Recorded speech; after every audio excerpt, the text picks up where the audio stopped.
পাহাড়ের বুক চিরে বয়ে চলা সাঙ্গু নদী, চারপাশের সবুজের মেলা আর স্রোতস্বিনী নদীর রূপ পর্যটকদের চোখ জুড়ালেও এই পাহাড়েরই দুর্গম কোণে লুকিয়ে আছে এক অনন্য জীবনযুদ্ধের গল্প। এটি কোনো কাল্পনিক কাহিনী নয়, এটি বান্দরবনের থানচির তিন্দু এলাকার প্রধান শিক্ষক বামং খিয়াং মিংলেনের এক অদম্য মানবিক ও দেশপ্রেমের বাস্তব উপাখ্যান। শত প্রতিকূলতার মাঝেও যে মানুষ নিজের স্বপ্ন আর মাতৃভূমিকে কতটা ভালোবাসতে পারে তার এক উজ্জ্বল দৃষ্টান্ত বামং খিয়াং মিংলেন। পাহাড়ের মায়া জড়ানো বান্দরবানের থানচি উপজেলার এক প্রত্যন্ত গ্রাম থেকে শুরু হওয়া তার সংগ্রাম আজ ছুঁয়ে গেছে খোদ দেশের সর্বোচ্চ পর্যায়কে। বান্দরবনের দুর্গম থানচির তিন্দু এলাকায় শিক্ষার আলো জ্বালিয়ে রাখতে এক ব্যতিক্রমধর্মী সংগ্রাম চালিয়ে যাচ্ছেন এক প্রধান শিক্ষক। বামং খিয়াং মিংলেন যখন নিজে শিক্ষার্থী ছিলেন তখন শিক্ষা অর্জন করাটা ছিল এক চরম অগ্নি পরীক্ষা। আর্থিক টানাটানির সংসারে সবসময় নৌকায় ভাড়াটুকু জুটত না তার, কিন্তু দমে যাননি তিনি। শিক্ষার আলো পাওয়ার তীব্র আকুলতায় মাইলের পর মাইল দুর্গম পাহাড়ি পথ পায়ে হেঁটে খাড়া পাহাড় বেয়ে ছুটে যেতেন স্কুলে। আপনার যে গ্রাম, আপনার গ্রামটা কোথায়, কোথায় দিয়ে আপনার যে স্কুলটা, সেই স্কুলটা কোন দিকে? ব্যাগের সাথে অল্প করে দেখা যায়, ওইখান থেকে পাহাড় পথে হেঁটে আমাদের স্কুল হচ্ছে এইদিকে, কারণ এই সাঙ্গু নদীর কিনারায়। সেই কষ্টের দিনগুলোতেই মিংলেনের বুকে জন্ম নিয়েছিল একটি প্রতিজ্ঞা, নিজের গ্রামের পরবর্তী প্রজন্মকে যেন শিক্ষার জন্য এমন নরক যাতনা পোহাতে না হয়। শিক্ষা জীবন শেষ করে মিংলেন চাইলে শহরে কোনো সুশীতল কক্ষে আরামদায়ক চাকরি বেছে নিতে পারতেন, কিন্তু শিকড়ের টান আর গ্রামের মানুষের প্রতি ভালোবাসা তাকে ফিরিয়ে আনে সেই চেনা পাহাড়ে।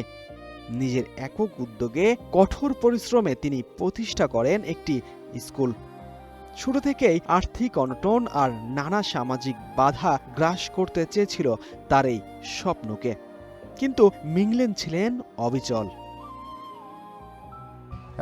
যখন আমরা এখানে এটা এলাকাবাসী এবং জনপ্রতিনিধির মাধ্যমে যখন শুরু করেছি, শুরুতে আমরা শিক্ষক পাচ্ছিলাম না, এবং এইখানকার যারা মাস্টার্স এবং অনার্স দূর দূরান্ত থেকে যারা ডিগ্রি রানিং এরকম পড়ুয়া শিক্ষার্থী, আমি বলবো শিক্ষার্থী, তাদেরকে শিক্ষকতা করার জন্য এখানে আমরা বাড়ি গিয়ে এবং গ্রামে গিয়ে সন্ধান নেই যে কারা এখানে শিক্ষকতা করার জন্য আগ্রহী।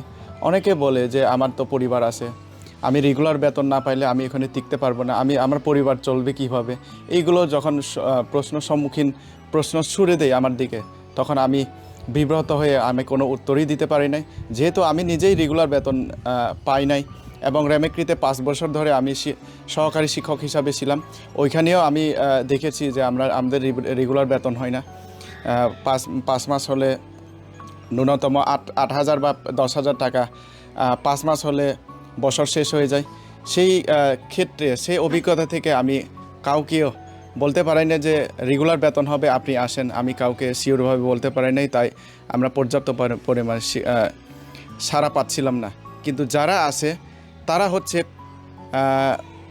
ওনারা বললেন যে আপনি যা পাবেন আমরা তাই পাবো, এবং আপনি যেরকম স্কুলটাকে ঘরে তোলার জন্য চিন্তা করতেছেন, আমরা কাঁধে কাঁধ তুলে আপনাদের সাথে আপনার সাথে আমরা আসি বলে এই আমার সহকর্মী সহযোদ্ধারা কিন্তু আমার সাথে শুরু থেকে আসে এবং এখনও আসে, ভবিষ্যতে থাকবে বলে আমি আশাবাদ ব্যক্ত করি।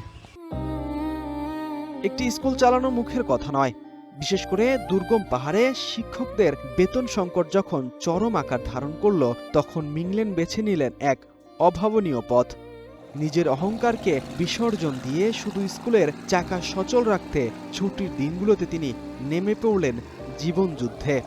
নৌপথে ইঞ্জিন চালিত নৌকা চালিয়ে পর্যটক ও যাত্রী বহন করতে শুরু করেন তিনি।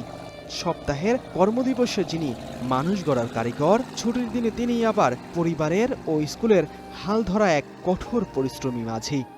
নৌকার হাল ধরে উপার্জিত সেই অর্থ দিয়ে তিনি মিটিয়েছেন স্কুলের খরচ, জুগিয়েছেন সহকর্মী শিক্ষকদের বেতন। হালনা ছাড়া এই মানবিক সংগ্রামের গল্প আর আড়ালে থাকেনি। পাহাড়ের এই নিঃস্বার্থ দেশপ্রেমের গল্প সমাদৃত হয়েছে সর্বত্র, যা পৌঁছে গিয়েছে মাননীয় প্রধানমন্ত্রী তারেক রহমানের কাছেও।